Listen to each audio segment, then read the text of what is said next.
take off your coat, it's warmer inside, so quiet, shy.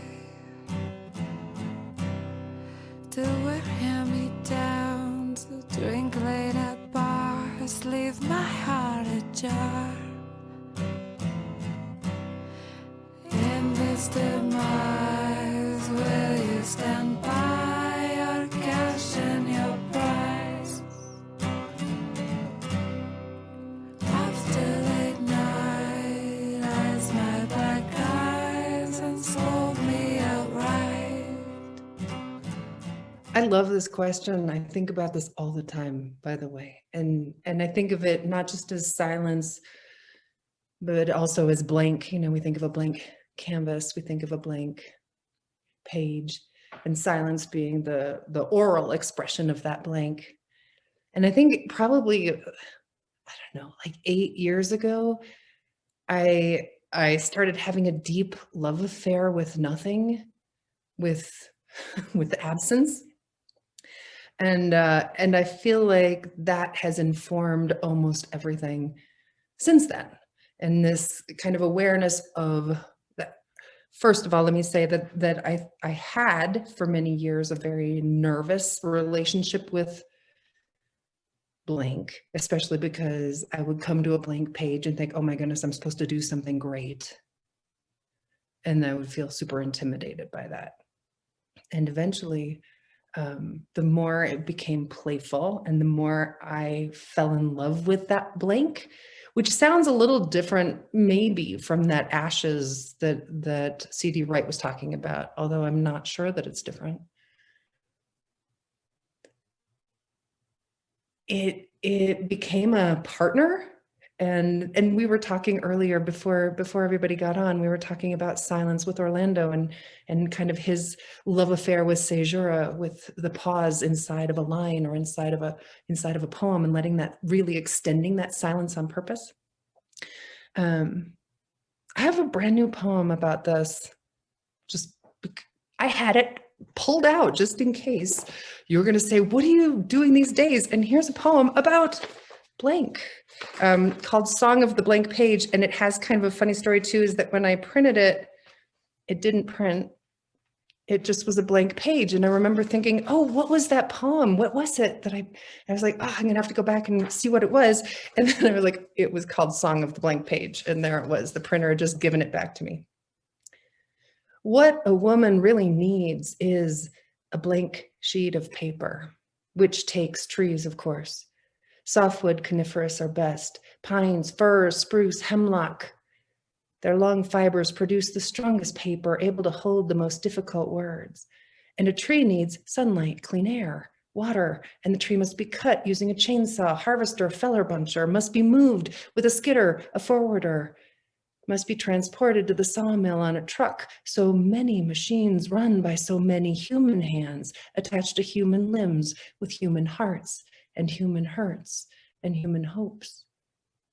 And of course, the woman needs a pen for writing on the paper, the ink no longer coming from soot, but from pigment, including solvent and a binder and a plethora of additives such as chelating and drying agents, a complex concoction suited to giving clarity to complex thoughts. She needs a room, a silent room, or a closet, or a counter, or simply entry to an inner place where there are no other voices, asking for help or offering help either. A space where the predominant voice she hears is her own, or perhaps more truly, the voice she is ripening into. The voice that emerges when she lets the blank page know more than she does, lets it lead her on cursive paths that cross themselves often, but move her ever forward. And then, with that clean sheet full of memories, the pen with synthesized balance, the room with its impossible blessing, she might at last meet what she really most needs, which is that part of herself she will forever continue to wonder about. That self that reaches for her, that asks her to wrestle, invites her to see what else she might find in all that abundant blank. So I guess I think of blank as being full. There's so much that goes into the blank. especially on a blank page like that. But also I think that it's most exciting when I let myself be most informed by that blank and let it do the work on me instead of me doing the work on it. What about you, Toni? Hey everyone, so good to be here tonight talking with Rosemerry. The thing that was kind of occurring to me as you were asking the question and reading that wonderful little thing from C.D. Wright was that when I've been working on a novel for the last 4 or 5 years, it's been a long time now. And when I'm really like full force into that, and not taking like a small break, a silence, so to speak, to kind of like let it kind of sit in the world. I tend to get up at like 4 a.m. to write. I get up super duper early, and part of it is the silence, and it's also partly a sort of ritual in a way, the silence, because I write in our basement, and I have a little altar to the book and some of my ancestors. And so I kind of like put a cup of water and I sit for kind of a long time, like in the morning before I start to write. I kind of sit there in this silence, kind of listening to the things, the spirits, I guess, if you will, the voices that we don't normally hear. And so I think for me, a lot of the process of writing or playing music, because I play music too, is kind of sitting in a silent space to listen to those voices, so to speak, that we don't normally hear, or that we don't think that we hear, because we've got so much noise going on, so we can't hear these particular voices.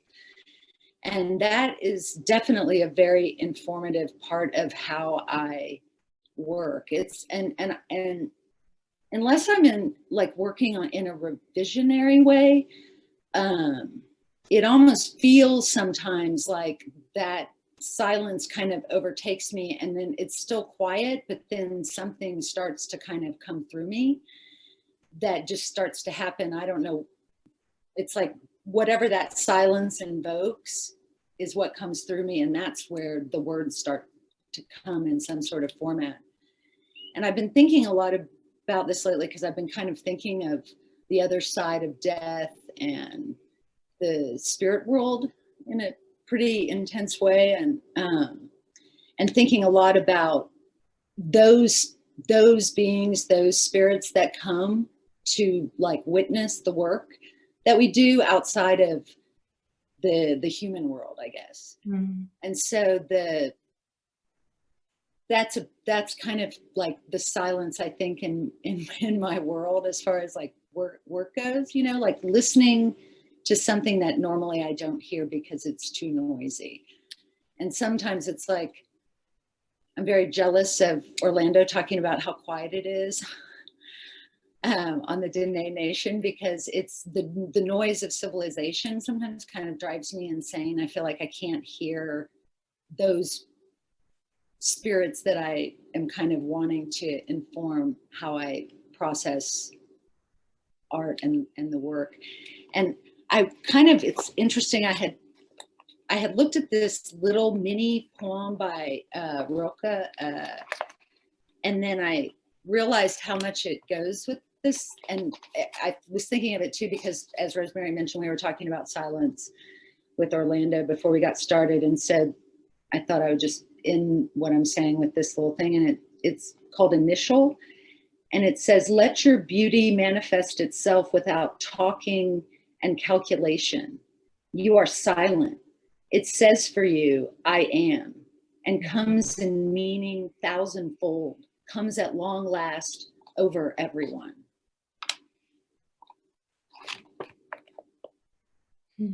Toni, I wonder, do you ever, like, I know a lot of writers love to go work in coffee shops or, and in fact, I was just talking to someone the other day who was saying that the pandemic has been so difficult for them because they're used to creating in this noise.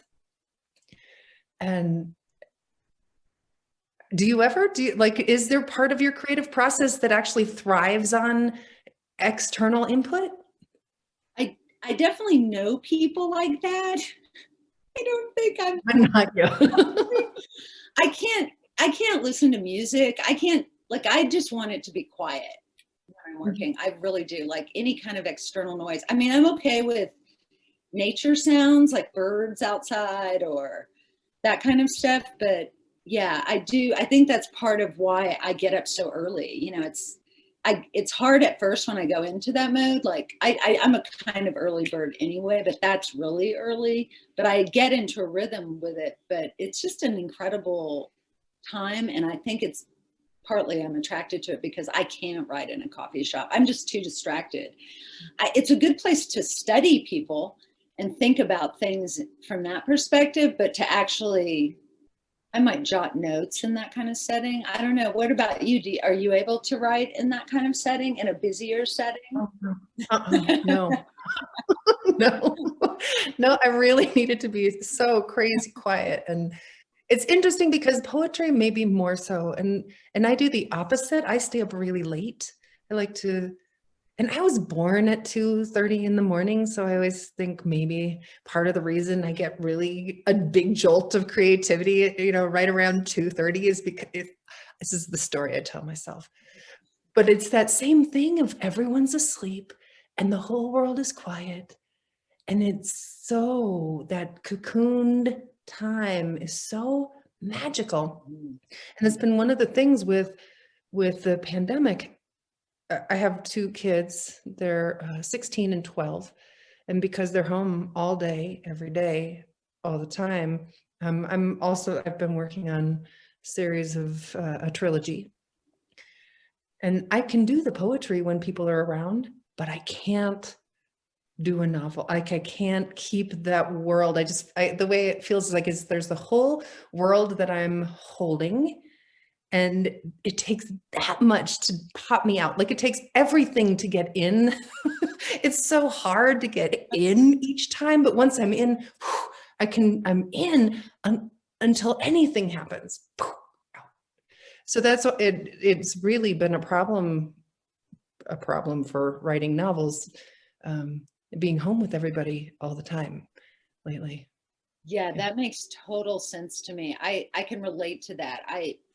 When I'm working on poems, I can deal with a little bit more noise in a weird way. I still tend to go towards like that silent time, that early time, or a late night time. Sometimes I feel like poetry or music, I tend to be more, that's a late night thing, feels really good.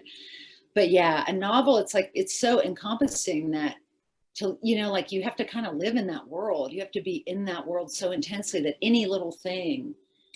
I once read, I can't remember who the writer was now. It might have been Isabel Allende. I cannot remember for sure. But she was saying that she has a particular hat that she wears when she's working on her novels. And it's basically for her family to wear, even if she goes to the bathroom or to the kitchen to get something to drink or whatever, that they know, do not talk to me if the hat is on, because you will break my concentration. And I love that. I actually have a little top hat sometimes, this like cheap top hat that I'll put on to kind of let the people in my house know that, like, do not talk to me right now. All right, I'm gonna try the hat trick. That's actually, I don't think it's gonna work in my house, but I'm gonna try. Yeah, 12 and a 16-year-old, probably not. No, probably not. Probably not. But the funny part is, do you have kids, Toni? I don't. This has been an interesting dilemma for me in terms of creating, is especially with them home all the time, is wanting to be in the middle and be with everybody. So I actually put myself in the middle of the house that's where I'm working. So of course I'm getting bothered all the time, because it's very hard for me to feel as if I can separate from them. Like it's an inner struggle. It's just it's something I can notice, but I haven't been very successful, I guess, negotiating it. Yeah, that makes sense to me. I can't imagine. Like most of the writers I know who have kids write at like a really early hour or a really late hour. Yeah. Thanks for asking. This is you know, I love thinking of any way that poetry can find a way into a daily life. A lot of people maybe think, probably not the people who showed up tonight, but a lot of people think, I'm not so sure poetry has anything to do with my life. So I love just finding little ways to get in. And my friend Holiday Mathis, who's a phenomenal astrologer, horoscopes by Holiday, she started making these poetry videos for me. And I think everything I'm excited about right now in my creative life is a collaboration. And this is brand new. This is just from last week. Share, it's just a 2-minute video.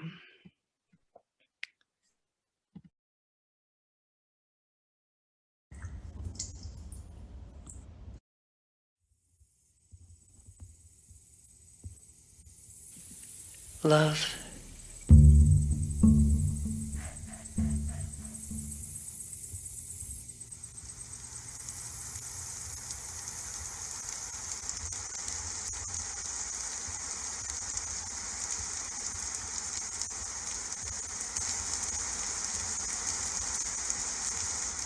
Though I am undeniably broken,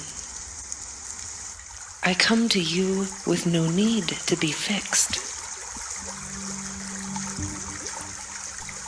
I come to you the way one river meets another river, not joining out of thirst, but because there is so much power and beauty in giving oneself to another. In moving through the world together.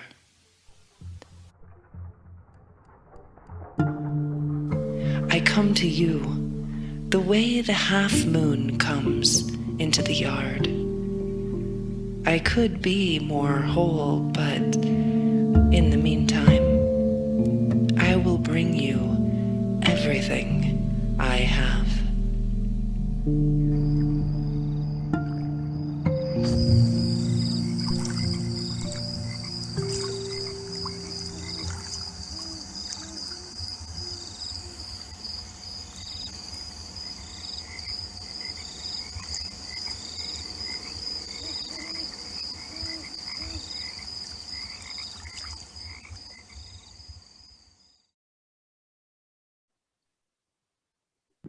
Hello, frogs.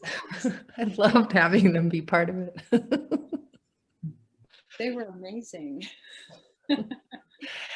It's so fun to see how she brought the poem visually to life with the single drop of you know, of rain, and then the many drops, and talking about being broken, and then there's the whole river full of rainwater and how it meets the other river.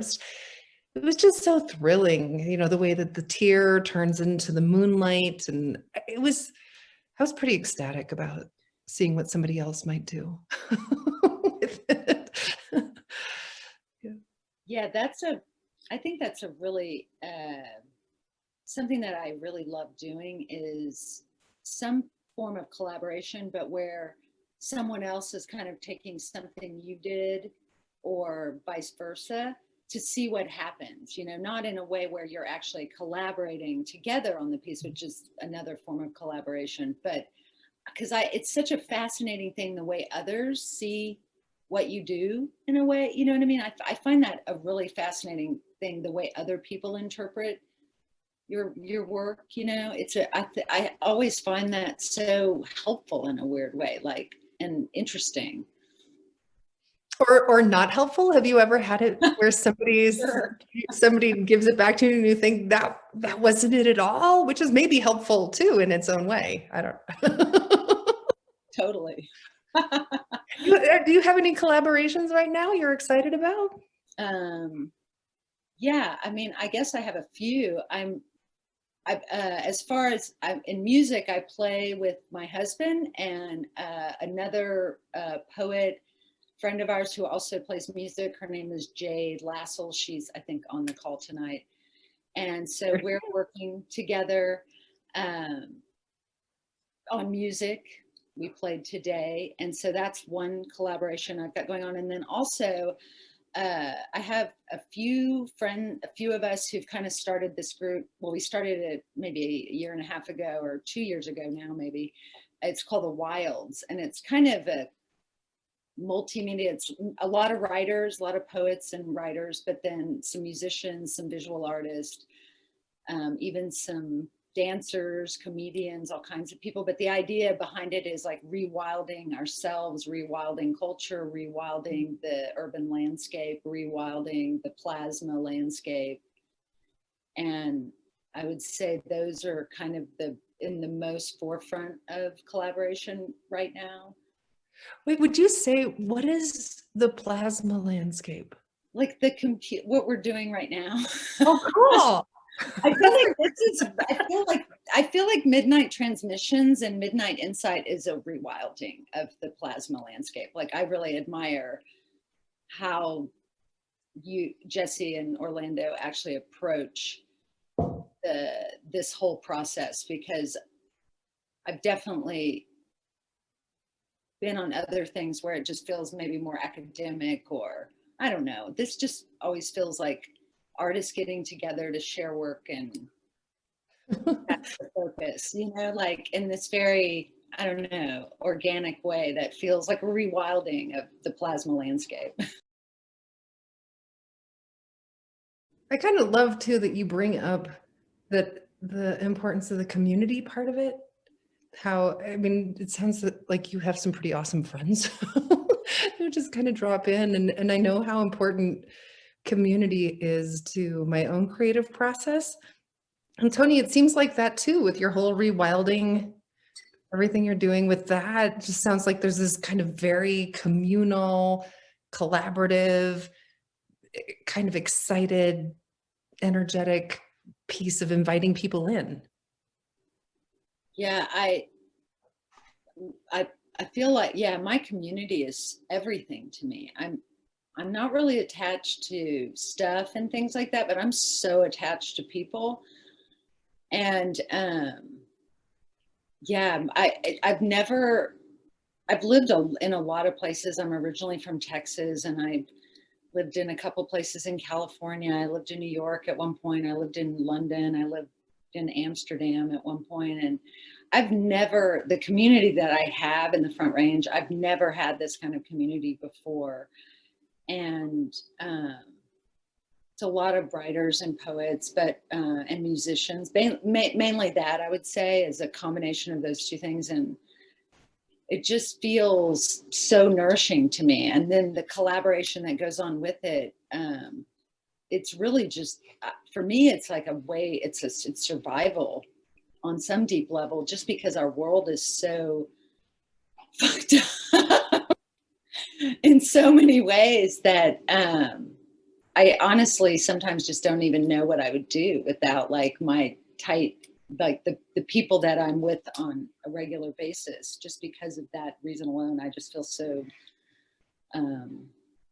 happy and grateful to have that and be able to also collaborate. I mean, even if I didn't collaborate with these people, I would be so ecstatic that I'm friends with them and can rely on them in some way, and they can rely on me. But definitely, like, even the collaboration, that's just like a huge cherry on top that, I actually get to like talk about art and writing and poetry and music and life in general and nature and the wild with these, incredible people. And even this series, like being able to just be part of other, like that one thing I really love about if I can say I love something about the pandemic, is that just being able to actually connect with people that normally I feel like I don't connect to, being in like workshops, like having done workshops in 2020 where instead of doing something local, it's like people all over the United States. And it just, that I really love that aspect of it too, just being able to reach out and connect to people that I wouldn't normally connect with on a daily basis.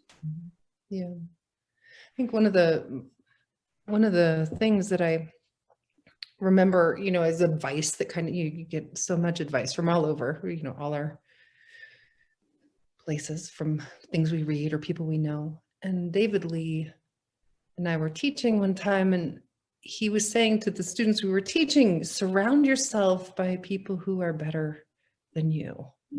Which I love as advice. I took it so to heart that day when I was like, that's exactly right. I want to make sure that I continually feel like I'm being pushed, and invited into increasingly more vulnerable, open, creative versions of myself. I noticed in the chat bar that David Avalos called this the Plasma Nightclub, which is pretty awesome. And there was also a note here from Chris Oliver that says, can't wait for more music from Toni. Do you have some to share? I don't right now, but I'm actually, I recently, I had been on a small French record label and I left them in like 2011 or something. And so I kind of hadn't had any music out online. I had a Bandcamp, but I recently re-released all of my albums. So now they're like on all the streaming platforms, which I have like mixed feelings about. But I was thinking of I have some stuff that I have never recorded. So I was thinking of doing like a small EP in the next, like maybe recording it in the next month. So yeah, new music will come. Maybe in the beginning, it's easier to always be around people who are better than you. Although I think that it's a sweet balance too, because I think that I know how essential the people, we were talking earlier about credit before everybody else got on, about giving credit, when people take your own stuff, right? But I think a lot too about credit in terms of who our mentors are, who my mentors have been, all the ways they've influenced me. I just feel I know myself as a part of a legacy of creativity, right? With Art Goodtimes, who really just showed me this is what's possible with performing a poem, and Jim Tipton, who showed me this is what's possible in really bringing your heart into your work and sharing it as vulnerably as possible, and Karen Chamberlain, who showed me this is the way that you give of yourself to the next group of people who are coming up, and you help pull them up too. And I think that I just feel like I have these amazing examples of role models of how to live as an artist, not just how to create art, but how to live a creative life that honors the legacy of the people who've influenced us, and also invites us to be sure that we're carrying that on too, making sure that there are kids that I mentor or younger adults that I'm mentoring, or I think it's thrilling. I think it's thrilling to know the self as part of a big conversation, to know that everything I've been writing is in a much larger context, and I don't know. As much as possible, I'd like to think that I do surround myself with people, not just doing my genre, right? Not just writing poetry, not just, singing, writing romance novels. I actually don't know another person writing romance novels. That I feel like I'm a little on my own, but that's okay. That's okay. I'm good with that. I think but specifically with the poetry world, because that's where I feel most engaged, externally, at least for now. I also know how important it is to feel like I'm surrounding myself with other people in other genres who are doing a smash up job in whatever they're doing. Christy Ashwanden I saw is on tonight, or she was anyway. And, she's There she is. Hi, Christy. I see your picture. She's one of the best science writers in America, right? She is knocking it out of the park in science writing. And it's so exciting to have friends who are pushing themselves really hard in their own ways. What about you, Toni?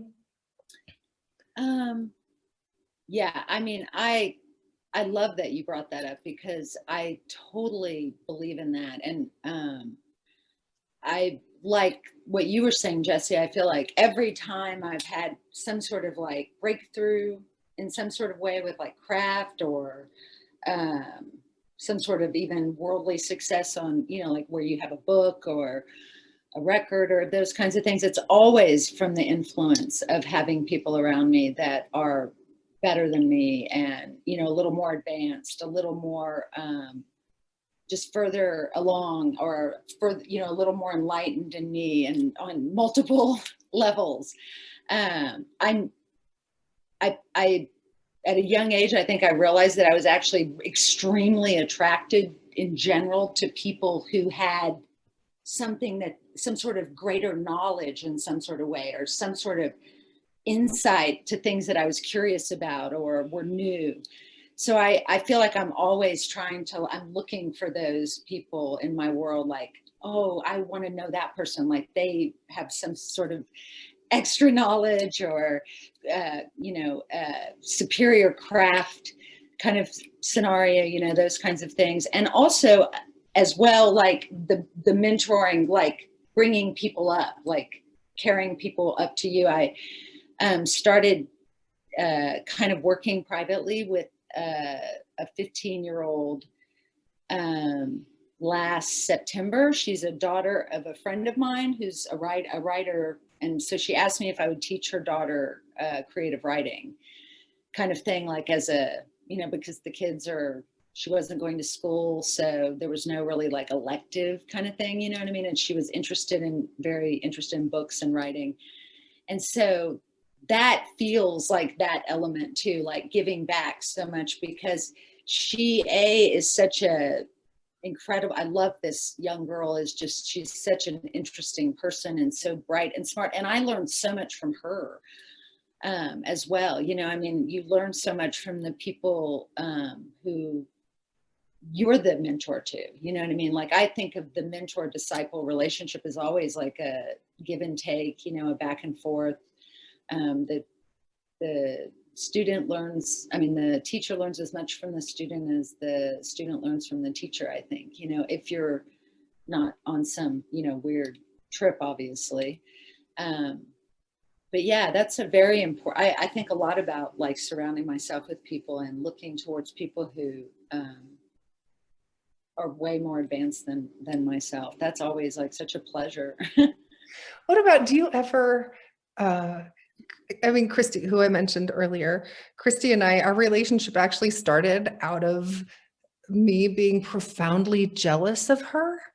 And I just wonder, like that, I think there's a funny line between like, there's all kinds of things that can happen when we meet people who we think are just incredible, right? One of them is I can put them on a pedestal until they're completely untouchable, right? Which I remember doing this with a really remarkable American woman poet, and she and I were reading together, and I was just like, and realized fairly quickly how that got in the way, that she didn't want that. She didn't want me to act like that. She didn't think of herself like that. And so I had to figure out how to be a real human with her when she was showing up as a real human with me.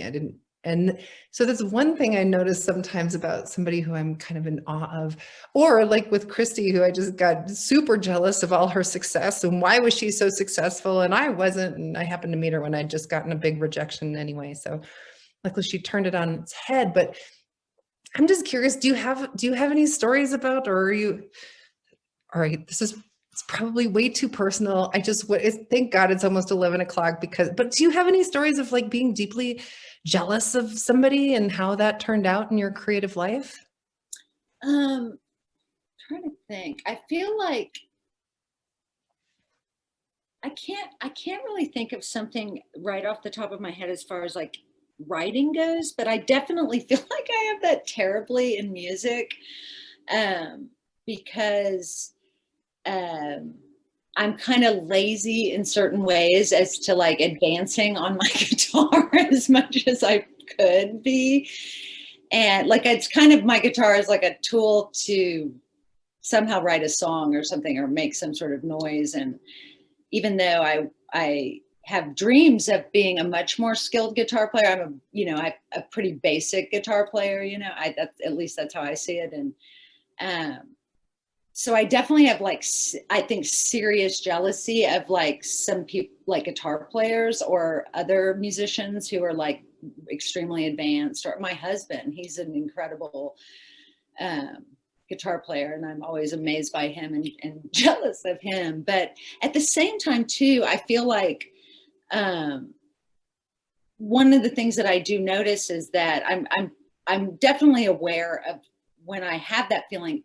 It's just because I'm aware also that they have worked really hard to get to that point. You know what I mean? Like, if you're really advanced in anything, it's because you've actually put the work into it. You know, you've worked on craft, you've worked on inspiration, you know, you've put the work in, is like all I can really say. I feel like so.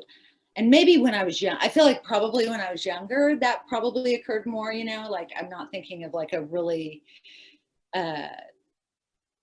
particular moment or anything, but I definitely feel like that was probably something more when I was younger. But as I've gotten older, like just knowing how much work it takes to be good at something, that now I feel like even if it like a moment of jealousy comes up, like, oh, that person is so much better.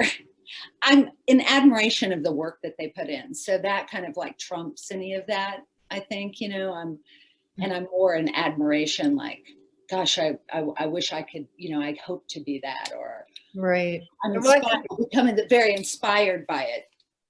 it turns into an invitation to the self, right? Like, wow, look what they've done. And hello, you know, am I willing to show up like that? Will I show up like that? Yeah, I mean, that's the thrill. I think, you know, Christy did an awesome TED Talk actually about envy and the upside of envy, which is all that it has to show us about what our goals are and how we might choose to meet them. Yeah. I guess I should preface this with Jesse in Orlando sent me and Rosemerry like some things like, you know, if we wanted to share inspirations, that kind of stuff. And so I was kind of thinking that as much as like I have a tremendous amount of poets and writers that are, you know, the people who have inspired me so much and that I think a lot about, but I was thinking I'm incredibly influenced by visual art and by film. It compels me a lot in my writing. And so one of the people that has actually been a tremendous influence on me in general, as a musician, a poet, really a human being, I guess, is Don Van Vliet, who also some people might know him as Captain Beefheart. I'm going to figure out how I can share this now. Let's see. So anyway, he, as a musician, is known as Captain Beefheart, but he was also an incredible visual artist. And as I was talking earlier, let me pull this up, about how I had been thinking a lot about like the other side of things, the passage into the other world of the dead, and trying to listen to the spirits and like kind of writing and playing for the spirits. Don Van Vliet's paintings are, which this is one that I have on the screen right now. I'm hoping that is showing up for everybody. His paintings they speak to me on that level, you know. They feel to me like somebody who is doing that. Like, I feel like that's just also from reading a lot of interviews with Don Van Vliet, that he was kind of going after the same thing in a way, like painting for the spirits, like painting for the other side, so to speak. So that's one. I don't know the name of this one. He has actually really incredible names of his paintings. But and then here's another one. But so yeah, visual art is something that definitely, like, sometimes, but photography too as well sometimes. But sometimes I just pull up something and then that is what leads to whatever's going to happen next. I also did another visual artist who also writes, who also is someone I go to regularly, is Leonard Carrington. And so I have a painting of hers too that also to me speaks to that aspect of the spirit world and other voices that we are not always quiet enough that we can hear them. But I feel like Leonard Carrington and Don Van Vliet are two people that, for me, really capture that element of art and of things beyond the scope of what we can see in front of us. What about you, Rosemerry? Do you have, like, obviously I'm sure you have many writers and poets that are influential on you, but what other types of things in the world do you kind of go to sometimes, or like your go-tos for being inspired, or just going into that meditative space of sparking the creative magic that we're all wanting to connect to on a deep level with? Thanks for asking. First of all, I just loved those images. They were really powerful. And especially that last one was it felt very Day of the Deadish, very thin veilish. You know, I turn a lot to science. I love the way the world works. I never stop being astonished at, like my newest thing. Newest means, like in the last day or two, is the neutrinos, how porous we are, that there are, I forget how many trillions of neutrinos moving through us at every second. Like the fact that I can touch my hands together at all or sit on a chair without falling right through it kind of blows my mind, that it's possible for us to be so solid and so porous at the same time. Or I love the human body. I love knowing little things about, how many hearts the octopus has, or that wasn't a human body, I guess, but science, the world, there is nothing that doesn't kind of astonish me. I often say in classes, it's a kind of a quote, I suppose, from Mary Oliver, that I pull, that the world offers itself to our attention over and over, announcing our place in the family of things. And I think of that all the time, that there is nothing, the Bic lighter, the cup, the gorgeous polka dotted mask that Jessie made for me. I think there's just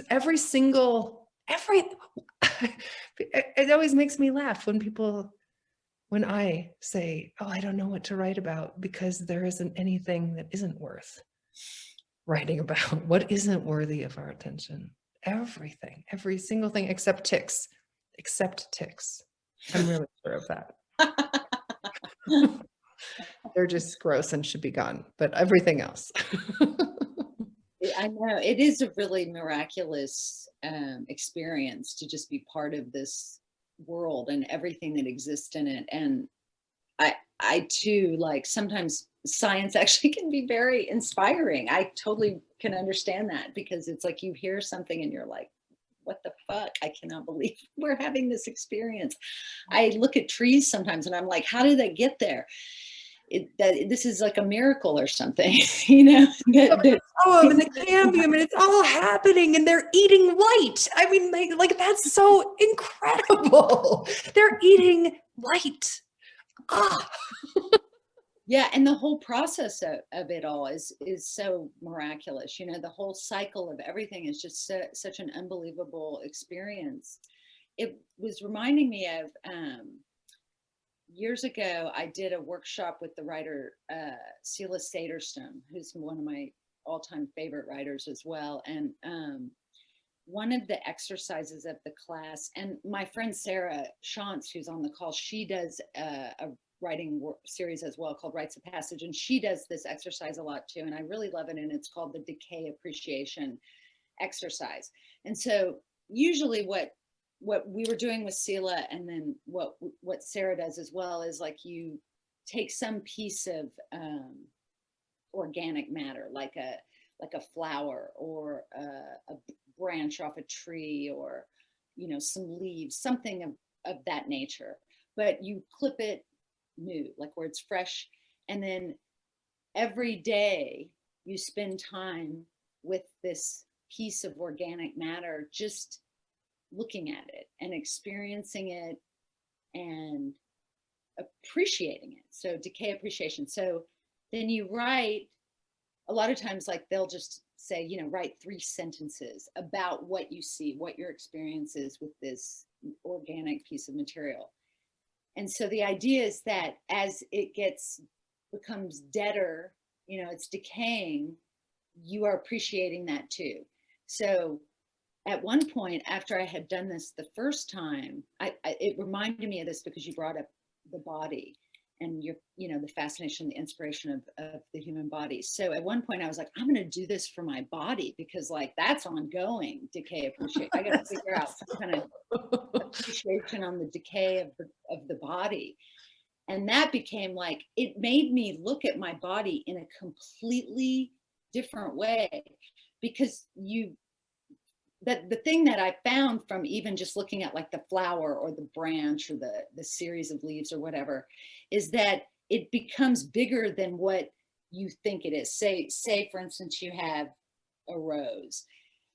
You zoom in on these little things, especially as it becomes more and more decayed, and these little tiny things become a world, like a universe unto themselves, that you don't notice, or you're not.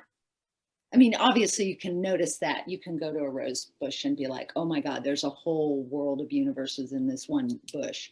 But just to focus on that, so translating it to the body, you look at your knee, and the more you look at your knee for a period of, 2 months every day, your knee is not your knee anymore. Wow. It's something totally different. It becomes this other thing with like the color of your veins or the little hairs or whatever scars you've got on your body. Like it's so endless and incredibly amazing. That's an amazing exercise in perspective, and just in witnessing, right? It really is. Like, I remember when I was first encountered the exercise, I was just like, what? This is incredible. But then as I experienced it, it became something even bigger than I kind of imagined that it would be. Like that it became almost a way to begin to learn how to appreciate all of the cycles of decay and rebirth and all those things that happen around us on a constant level. Oh, that's so cool. Which maybe that is also the key back to art in some sort of capacity. Mm-hmm. You know what I mean? Like that you are, I think Sarah just wrote, it's a contemplation too. So maybe art, part of art is that we are contemplating this whole experience of decay and death and rebirth. And as C.D. Wright said, like the ashes in the mouth, like that to me is a total decay appreciation idea on some level, for sure. Right.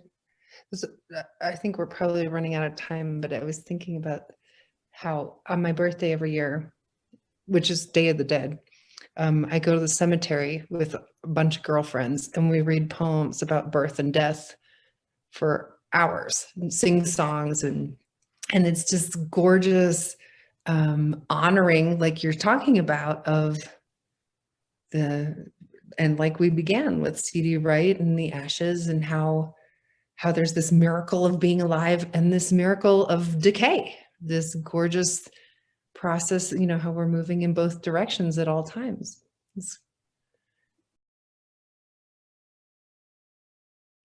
Simple answer. Yes. No. I think it's totally both, right? No, I'm not thinking about them at all. And yes, they are totally there. I just feel like it's Jack Mueller, who's another one of my heroes, used to say in his somewhat drunken stupor, power to the paradox.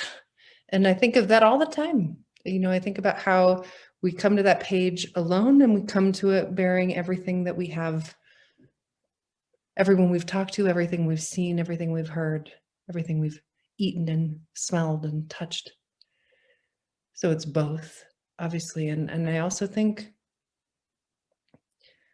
if I were alone on a desert island, I think I'd still be writing poems every day.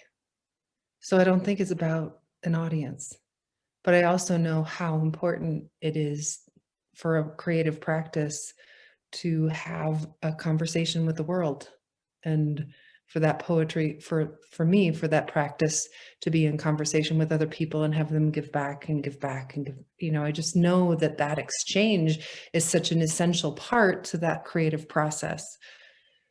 So no, they're not involved, and yes, they're completely involved. I think that's the truest answer for me. How about you, Toni?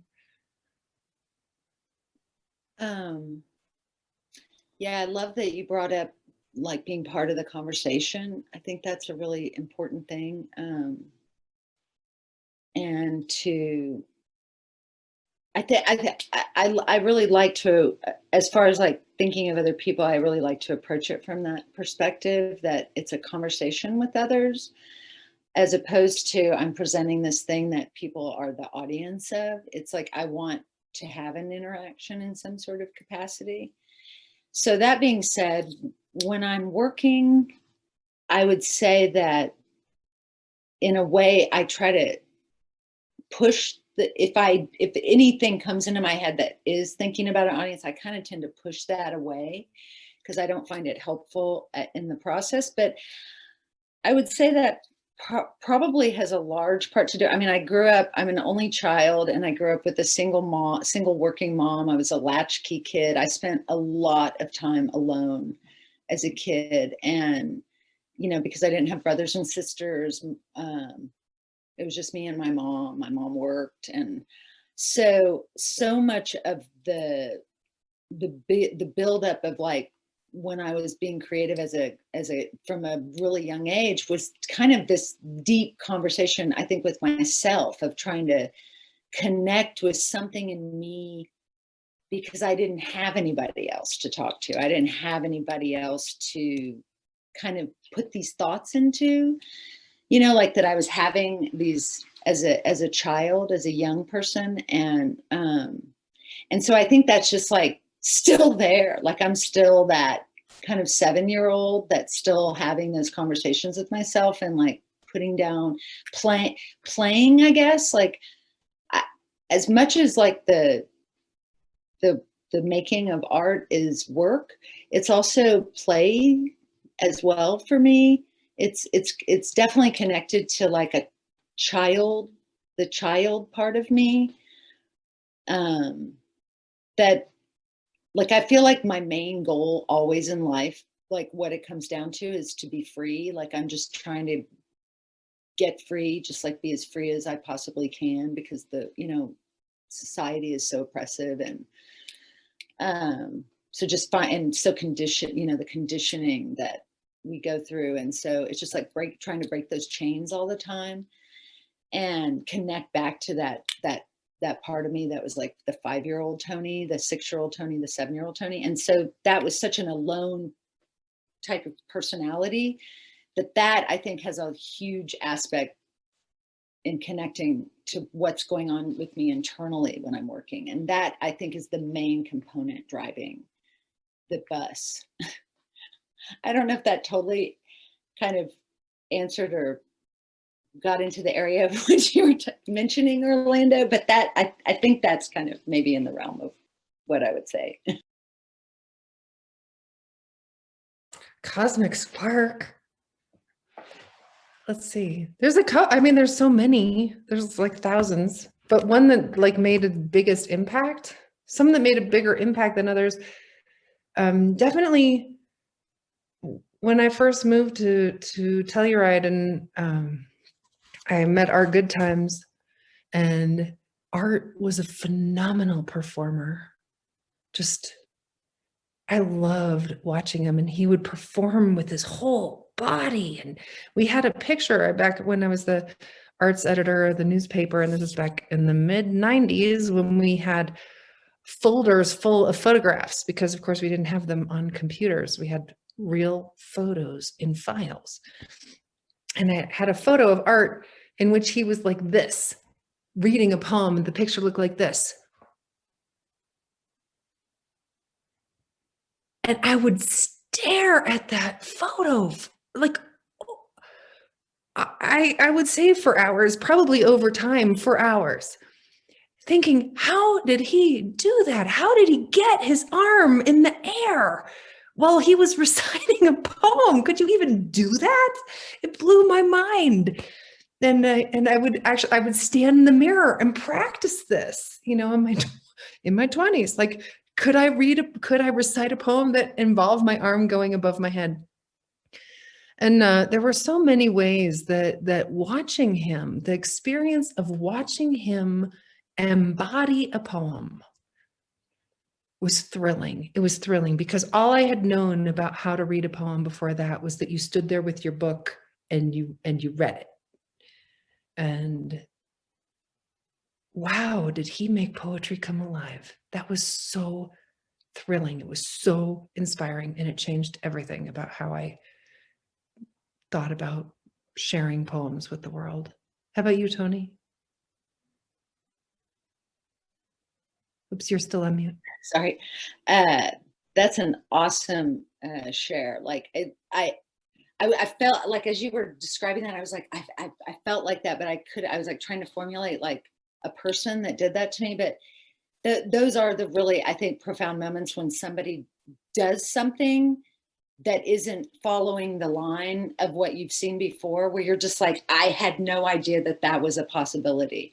I think those are really the really profound moments that push us into another realm of inspiration, you know, where you're like, what? I did not know that was possible. I love those moments so much.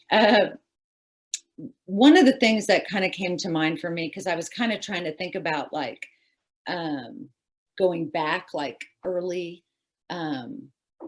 what was that initial thing kind of thing?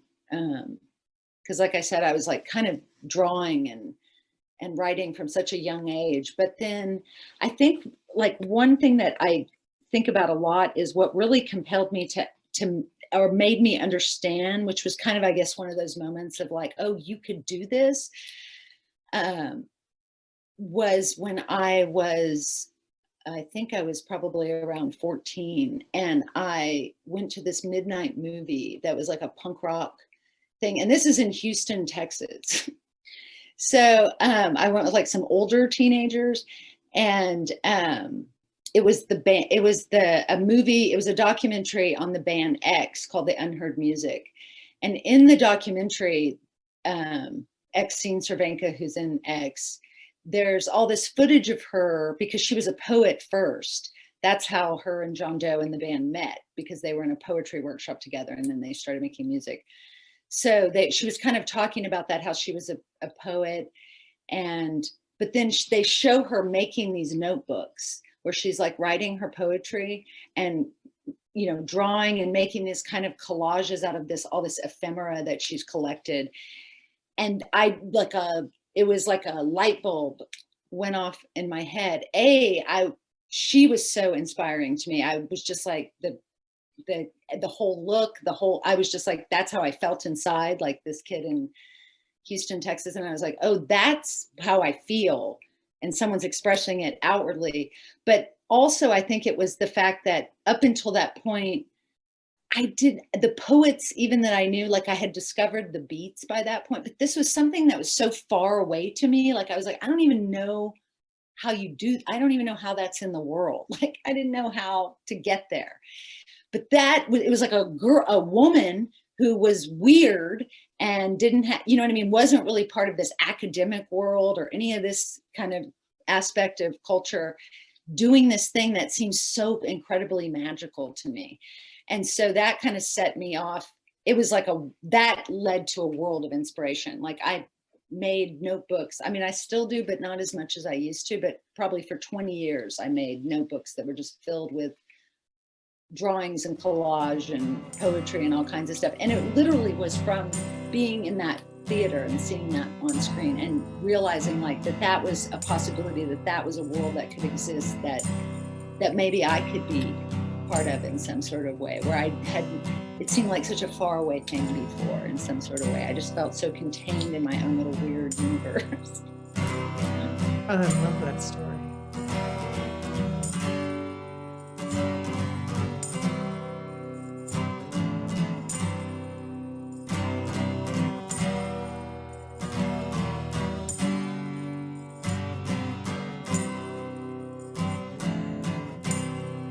Your crooked mouth, breath damper your thighs, keep me caught in a lie. 'Cause I'm not the one, not even close, but goddamn I'll try. And then there's demise, where you stand by, your cash in your prize. And after they